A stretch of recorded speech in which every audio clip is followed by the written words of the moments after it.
ধরে চলা গতকাল এবং আজকে চলা যে প্রদর্শনী, এই প্রদর্শনীতে আমরা বিগত দিনে আওয়ামী দুঃশাসনের চিত্রগুলো নিয়ে আসার চেষ্টা করেছি। স্পেশালি যদি বলি 28 অক্টোবর 2006 সালে বাইতুল মোকাররমের উত্তর গেটে যেভাবে জামাত নেতৃবৃন্দের উপর জুলুম এবং নির্যাতন করা হয়েছে, রাস্তায় যেভাবে লগি বৈঠার তাণ্ডব দেখানো হয়েছে তার একটা চিত্র, পিলখানা হত্যাকাণ্ডের কিছু দৃশ্য এবং শাপলা চত্বরের দৃশ্যগুলো আমরা এখানে নিয়ে আসছি। মূলত আমাদের এই আয়োজনটা 24-এর যারা গণ অভ্যুত্থানের বিপরীতে অবস্থান করে যারা গণহত্যা সংগঠিত করেছে, আমি সেই ফ্যাসিবাদের চিত্রগুলো আমরা নিয়ে আসছি এবং আমাদের এই প্রজন্মের যারা বীর যোদ্ধা, যারা সাহসী ভূমিকা রেখেছে মাঠে, সেই সাহসীদের চিত্র এবং ত্যাগের দৃশ্য এবং আমাদের শহীদ পরিবার, শহীদ মা বাবা পরিবারের আর্তনাদের দৃশ্য ডকুমেন্টারিতে প্রদর্শনের মধ্য দিয়ে মূলত এই চমৎকার আয়োজনটি করা হয়েছে। এখানে আমরা সকল ব্যক্তিদেরকেই আমাদের জায়গা থেকে দাওয়াত করেছি। রাজনৈতিক ছাত্র সংগঠন, অনেক রাজনৈতিক ছাত্র সংগঠন আসছে এবং এখানে রাজনৈতিক বিভিন্ন দল আসছে, বিশিষ্ট জনেরা আসছে। এর ভিতরে একজন একটু আগে আসছিলেন হলো শহীদুল আলম, যিনি আলোকচিত্র বিশিষ্ট, যিনি আলোকচিত্র বিশিষ্ট, উনি মূলত বাংলাদেশে আলোচিত একজন ব্যক্তি এবং আমি দুঃশাসনে তিনি নির্যাতিত হয়েছেন। আরও এরকম আরও অনেক ব্যক্তিরা আসছে যারা বিভিন্ন সময় এসে এই দৃশ্যগুলো দেখে যাচ্ছেন এবং তারা বিভিন্ন মন্তব্য পেশ করে যাচ্ছেন।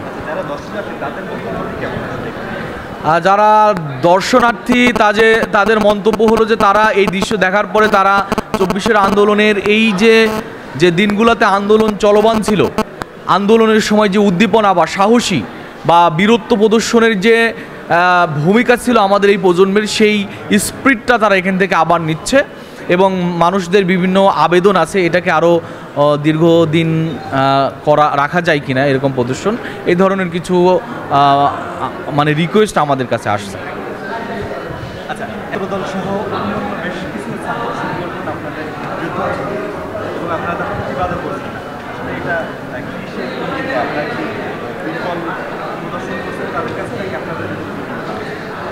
এখানে দেখুন, প্রতিবাদ দেওয়াটাই সবল না, এটা বলতে পারেন যে ছাত্র শিবির উদারতার পরিচয় দিচ্ছে। ছাত্র শিবির উদার এবং আদর্শিক সংগঠন।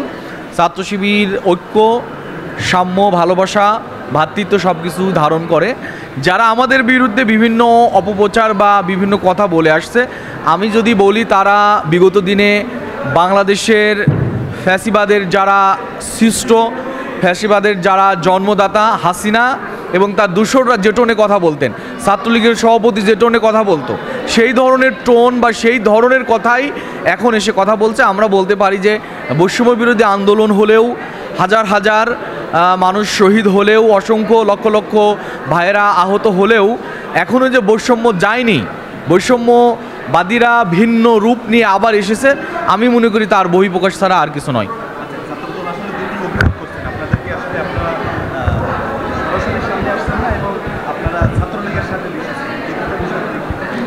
প্রথম হলো যে আমরা সরাসরি সামনে আসি না, এটা হলো খুবই অসত্য একটা কথা। আমরা আওয়ামী দুঃশাসনের সময়ও আমরা সব সময় কার্যক্রম ওপেন চালিয়েছি। আমরা আপনাদেরকে যদি বলি, গত নির্বাচন বলেন, বিগত যে কোনো আন্দোলনে ছাত্র শিবির সবচাইতে বেশি আন্দোলন সংগ্রামে মাঠে ছিল। যারা আমাদেরকে এ ধরনের অভিযোগ করে তারা কোনো কর্মসূচিতে ছিল কিনা এটা আসলে সোশ্যাল মিডিয়া খুঁজলেও জানা যাবে না। আমরা বিগত দিনে আমাদেরকে মিডিয়া সেই স্কোপটা দেয়নি, তারপরেও আমরা মাঠে ছিলাম। তার দৃশ্য আমাদের কার্যক্রমের প্রতিনিয়ত কার্যক্রম আমরা সোশ্যাল মিডিয়ার মাধ্যমে প্রচার অব্যাহত রেখেছিলাম।